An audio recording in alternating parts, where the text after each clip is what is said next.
దోస్తులందరికీ నమస్తే. టుడే అయితే వర్క్ అయితే కంప్లీట్ అయిందప్ప. ఇక్కడికైతే ఫ్రీ ఉంటుందని అయితే ఇక్కడైతే వచ్చిన. అదే మన వీడియోస్ అయితే రావడం లేదు. ఇంతకుముందు అయితే పల్లెటూరు అబ్బాయి అని అయితే ఛానల్ అయితే పెట్టింటి, పోయింది. అది కూడా పోయింది. అది కూడా మన న్యాచురల్ వీడియోస్లే. మనం పెద్ద పెద్ద వీడియోలు తీసేవాళ్ళం కాదు. ఏదో యూట్యూబర్ అనే ఒక చిన్న గెలుపు కోసం అయితే ట్రై చేస్తున్నా, కానీ ఎక్కడ రావడం లేదు ఫ్రెండ్స్. ఇప్పటికీ నమ్ముతారో నమ్మరో 4 ఛానల్స్ పెట్టి కాపరేటింగ్ క్లైమ్ అని పడి ఉండాలా, లేకుంటే నేనే డిలీట్ చేసి ఉండాలా.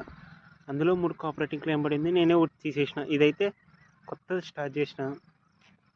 సపోర్ట్ చేస్తారు కానీ మన వీడియోస్ రావాలి కదా. ఫస్ట్ వీడియోస్ రాందే సపోర్ట్ చేయాలంటే ఎలా? ఓకే ఫ్రెండ్స్, మన వీడియోస్ డైలీ వస్తుంటాయి. ఇది ఫుల్ లెంత్ వీడియో తీసి అప్లోడ్ చేస్తే దయచేసి లైక్ చేయండి. మీరు లైక్ చేయడం వల్ల